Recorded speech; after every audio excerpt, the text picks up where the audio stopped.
Em Mateus capítulo 24, versículo 12, o Senhor Jesus fala algo que algumas vezes eu já trouxe aqui essa mensagem falando sobre isso. O amor de muitas pessoas tem se esfriado perante o Senhor. E uma pergunta que eu faço para você, que é até o tema da programação de hoje aqui da Hora da Graça, você que me assiste no YouTube, você que está vendo agora pelo grupo de WhatsApp, você recebeu essa mensagem, você que entrou aí, talvez até sem querer você pensou que foi, mas foi Deus que direcionou você entrar aqui para acompanhar essa mensagem, você crente, não crente, ateu, seja qual religião você servir. Eu só quero que você me pare aqui alguns minutinhos, você escute o que eu tenho para te falar em nome do Senhor Jesus Cristo. Às vezes nós temos desprendido do nosso tempo algo para Deus. E eu até posso perguntar para você com base desse versículo, como que você descreve a sua paixão por Jesus? Agora, tente não conversar, tente dar bastante atenção ao que você está ouvindo. Como você descreve o amor que você tem por Jesus? Como você descreve a paixão ardente que você tem por Jesus? Mas pastor, por que o senhor pergunta isso? Vamos pensar o seguinte. A paixão é algo que queima, o desejo, a paixão é uma coisa que faz a pessoa ficar presa naquilo, ela quer estar perto da pessoa, ela parece que até cega de vontade de estar com aquela pessoa. Quem já esteve apaixonado sabe o que eu estou dizendo. Os jovens vão dizer muito, que conhece bem o que é paixão. Paixão é uma coisa que arde no coração. E quando se diz respeito a Jesus, a paixão por Jesus é aquela coisa que você tem prazer de orar, prazer de ir para a igreja, prazer de ler a Bíblia, prazer de evangelizar, prazer de ouvir a palavra de Deus, prazer em meditar na palavra do Senhor. É um prazer para você poder ouvir a palavra. É um prazer orar, é um prazer, tudo que diz respeito à palavra de Deus, para você é um prazer, é uma alegria que você não consegue nem explicar.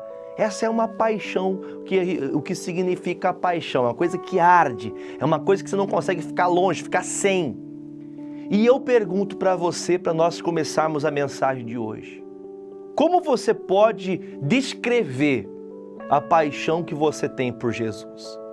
Responda para você mesmo essa pergunta. Porque quando a gente está apaixonado, a gente ama, a gente quer estar perto, a gente quer orar, a gente quer fazer de tudo para agradar aquela pessoa, a gente quer fazer de tudo para mostrar que realmente amamos aquela pessoa. Queremos demonstrar atitudes de carinho, presentear, Isso é o desejo de alguém que está apaixonado mesmo.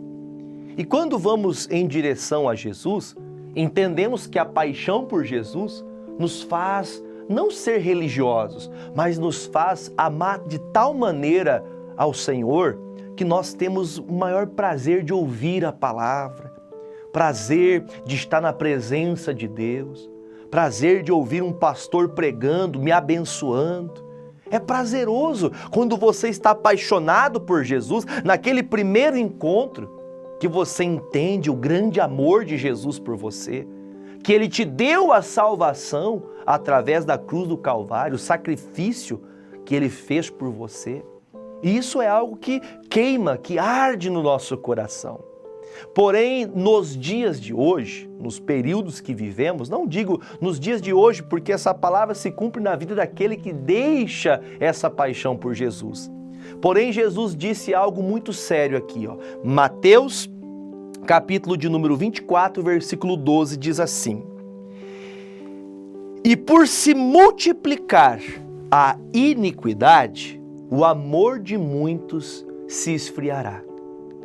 Tem muita gente que já não tem o mesmo amor que tinha por Jesus em outro tempo, que já não faz mais como fazia em outro tempo, já não ora mais. Ir para a casa de Deus, talvez a pessoa até vá para a igreja, mas como diz, às vezes até dentro de casa, assim, ô homem, você não vai para a igreja não? Ô mulher, você não vai para a igreja? Ô filho, você não vai para a igreja com o pai, com a mãe? Sabe quando parece que a pessoa é mais empurrada para ir até a casa de Deus? Ela é empurrada para fazer as coisas. Se não tiver alguém ali atiçando a fé dessa pessoa, vamos para a igreja, vamos orar, vamos levantar de madrugada. Se não tiver alguém ali colocando ali, enxertando no seu coração essa vontade, às vezes até empurrando você para a presença de Deus, você por si mesmo talvez não buscaria. Talvez não teria mais o prazer de estar na casa de Deus. Há quem diga que talvez possa dizer, pastor, eu só continuo indo para a igreja porque minha esposa vai. Porque talvez o marido diga, olha, eu só vou porque minha esposa vai para ela não passar vergonha. Porque eu já não sinto mais nada. Eu vou para a igreja, eu oro, o pastor prega, mas para mim parece que tanto faz como tanto fez. A palavra já não entra mais dentro de mim, já não tem aquela alegria, as minhas lágrimas já não correm no meu rosto como em outro tempo. E isso, há uma explicação plausível e bíblica. Jesus diz, olha, o amor de todas as pessoas estão se esfriando por causa da iniquidade. O que é iniquidade, pastor? Iniquidade é o nosso erro. Iniquidade é o nosso pecado. Quando a gente comete algum erro, quando a gente sai da presença de Deus, quando a gente cai longe de Jesus Cristo, que Ele não pode estender a mão para nos levantar, nós ficamos desolados, angustiados. A Bíblia chega a dizer, quando Jesus fala essas palavras, que essa iniquidade, esse pecado nos afasta de Deus. Isso está lá no livro de Isaías. O nosso pecado faz separação entre eu e Deus. O meu pecado me separa de Deus, o seu pecado te separa de Deus.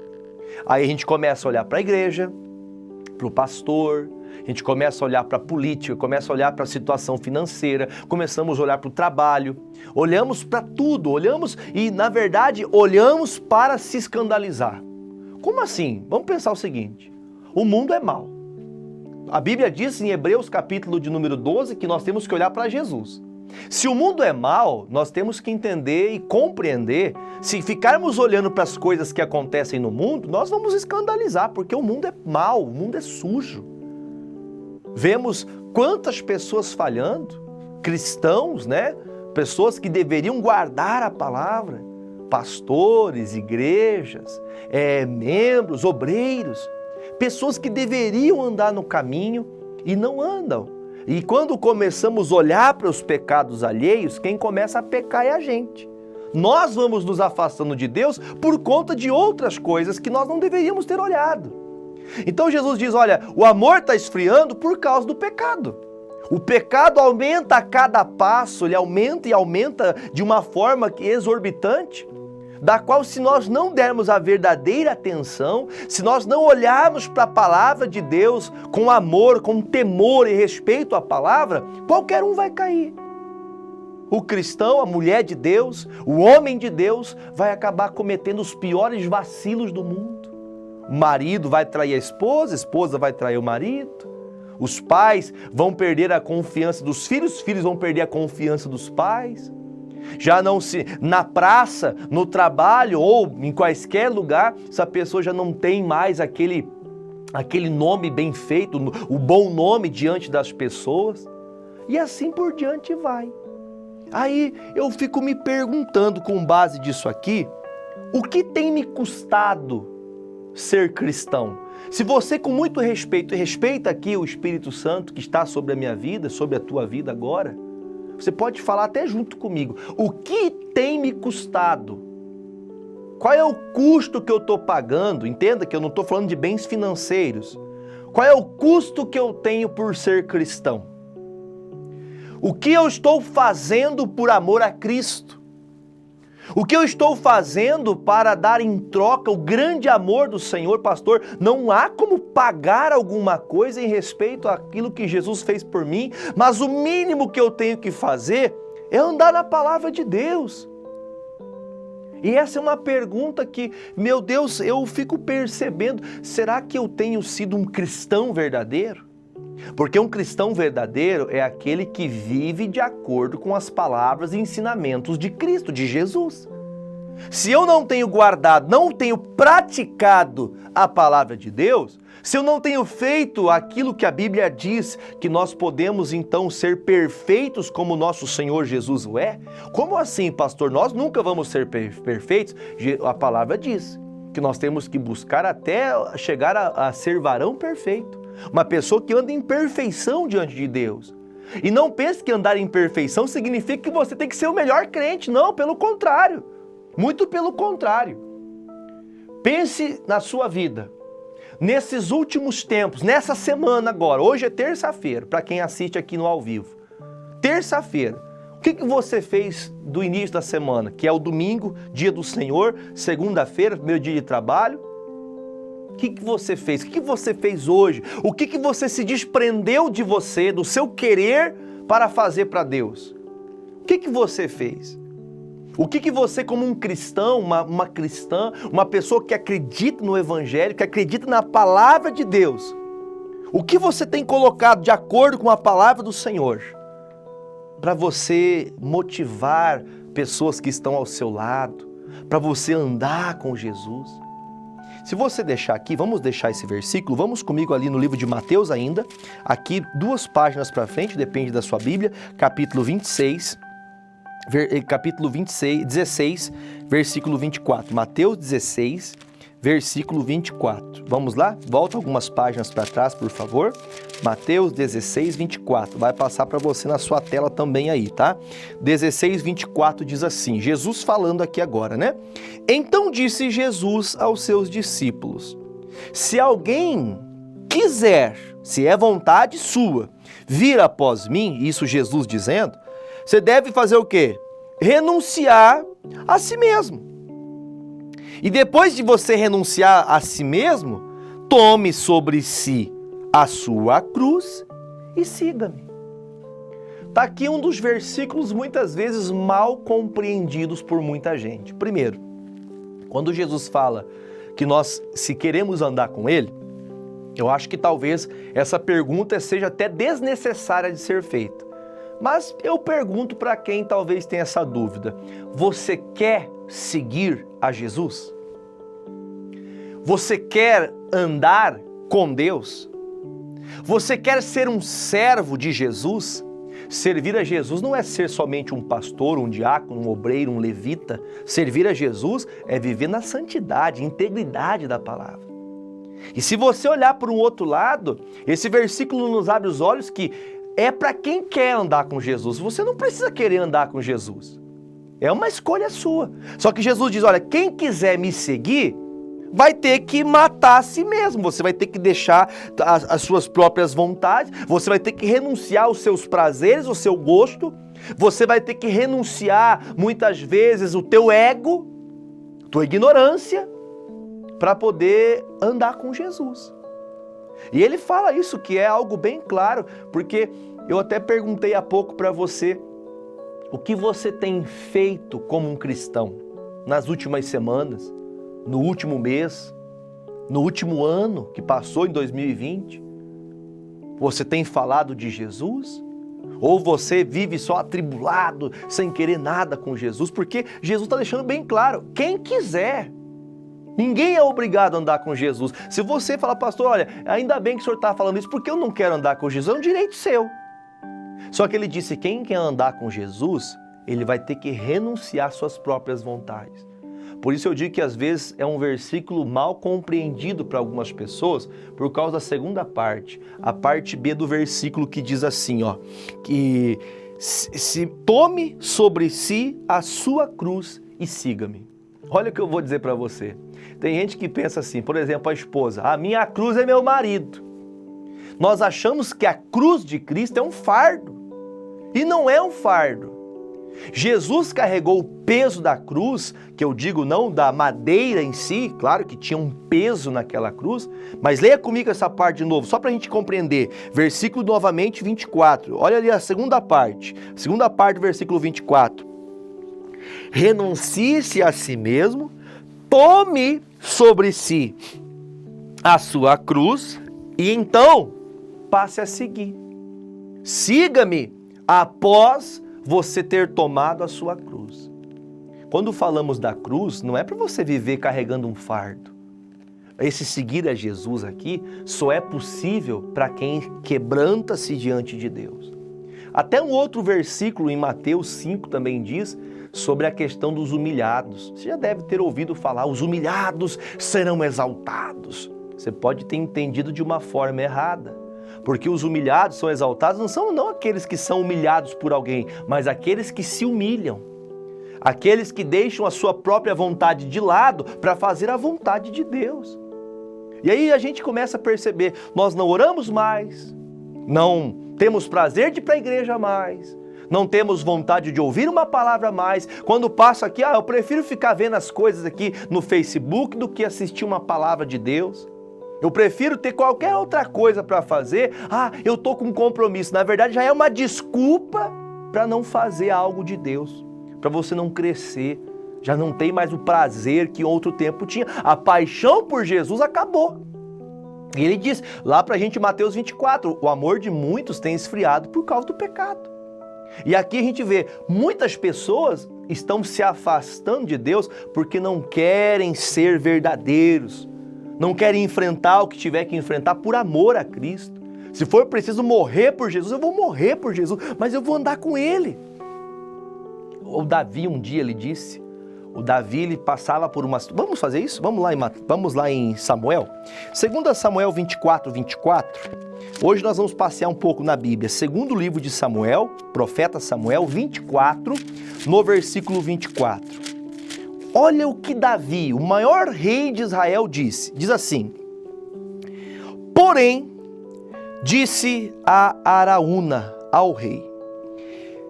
Porém, disse a Araúna: não, porém por certo preço te comprarei, porque não oferecerei ao Senhor meu Deus holocaustos que não me custem nada.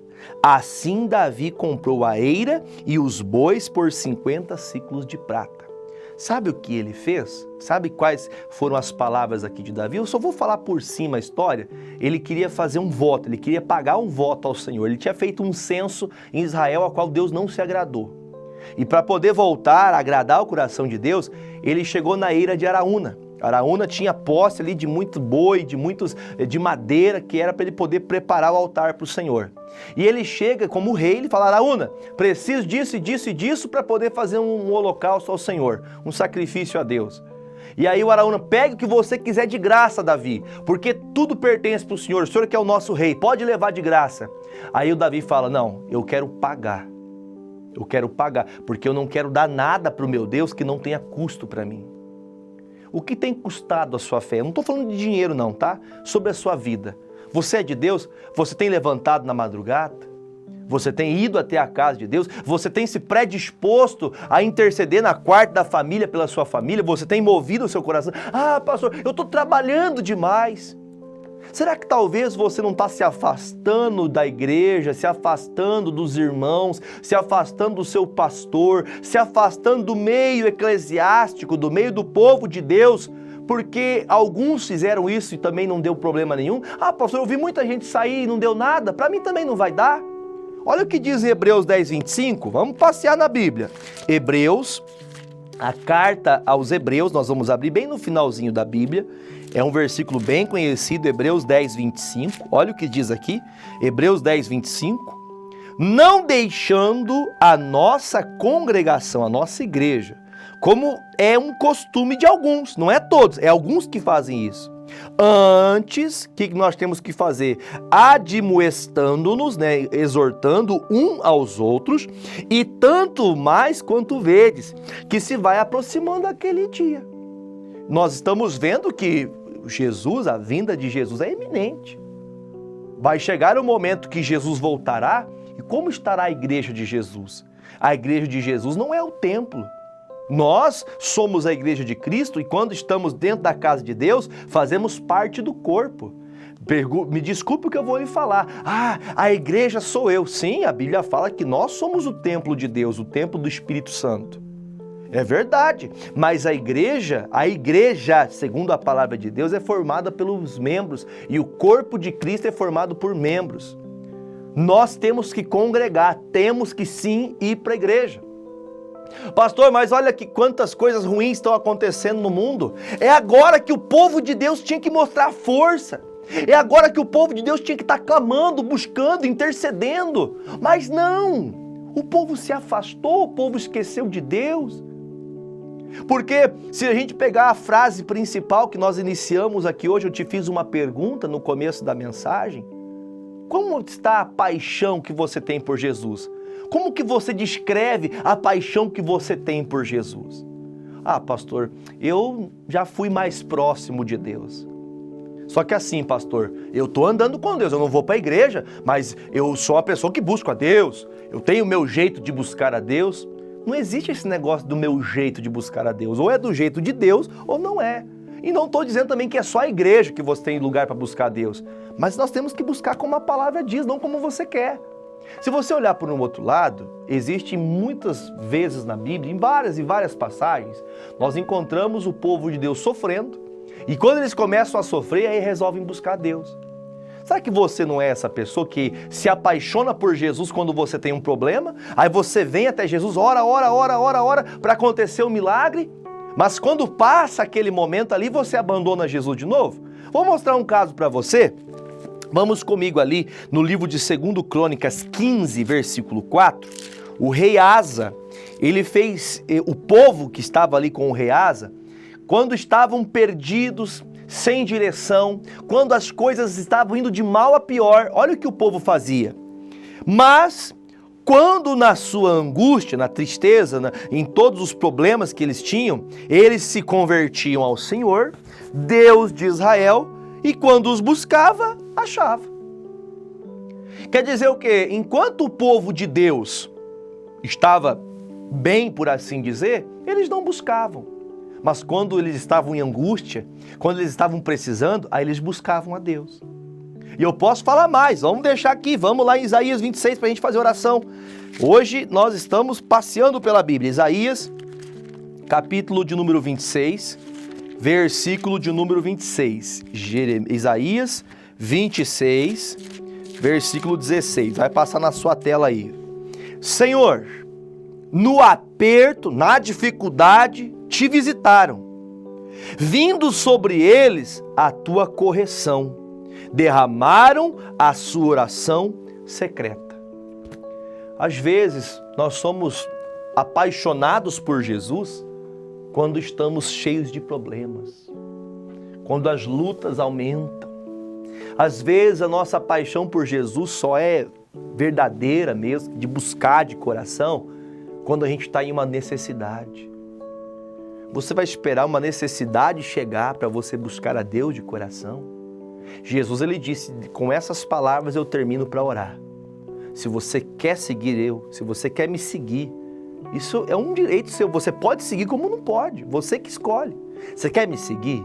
Então, deixa tudo para trás que é seu, deixe todas as suas vontades e comece a fazer a minha vontade. Pastor, eu sou uma pessoa difícil de lidar, ignorante. Eu não aceito levar desaforo para casa. Eu não tenho sangue de barata. Verdade, você tem o sangue de Jesus. Ah, pastor, eu não consigo perdoar. Então Jesus disse o quê? Você quer me seguir? Você quer fazer o que é certo? Então ignore a si mesmo. Deixe você mesmo de lado, a sua própria vontade. Renuncie a si mesmo. Tome a sua cruz. O que ele quer dizer com a cruz? Não é um fardo. Faça o que Jesus te ensinou. Quanto tempo você tem dado a Deus? A pergunta do início eu termino a mensagem. Como você explica qual é o tempo que você tem desprendido a Jesus? Quão ardente tem sido a paixão que você tem por Jesus? Pastor, eu estou afastado, não oro mais, não busco a Deus. Vou para a igreja, mas o pastor fala, vamos orar. Eu não quero orar. Cuidado. Clamemos ao Senhor de todo o nosso coração. Amém, gente? Vamos orar? Pegue seu copo com água e vamos clamar ao Pai agora em nome de Jesus. Senhor Deus e amado Pai, obrigado a Deus por cada palavra, cada ensinamento. Quanto mais se aproxima aquele grande dia, grande e terrível dia, o dia da redenção, o dia da salvação, o dia que virá o Senhor Jesus buscar a sua igreja, aqueles que guardaram a tua palavra, aqueles que mesmo nos dias difíceis prevaleceram dentro delas a tua palavra. Senhor Jesus, nós queremos diante do Senhor pedir, ó Pai, que cresça, que aumente a chama do teu fogo, do Espírito Santo dentro de nós, para que voltemos às primeiras obras, para que voltemos para a tua casa, para que a pandemia, para que qualquer tipo de mal, ó Deus, que apareça, que surja, não nos afaste de ti. Pois, ó Deus, muitos se afastaram do Senhor com a desculpa da pandemia, mas na verdade o seu coração estava longe de ti. Meu Deus, traga o teu povo para a tua casa. Meu Deus, cura, liberta, meu Deus, aquele que está num pecado que não consegue sair. Ele chora dia e noite, porque ele quer sair do pecado, mas é mais forte do que ele. Por isso, em nome de Jesus, eu me levanto contra você, Satanás, e digo em nome de Jesus Cristo, saia dessas vidas, sai com as suas perturbações, com as suas dores, com as suas doenças, e não volte mais, em nome de Jesus. Pai, eu creio e peço que nestas águas contenham as tuas bênçãos, o seu milagre, que haja aqui uma virtude do céu, para que todos aqueles que tomarem destas águas sejam curados, livres e libertos em nome de Jesus Cristo. Se você crê, diga amém, beba comigo desta água.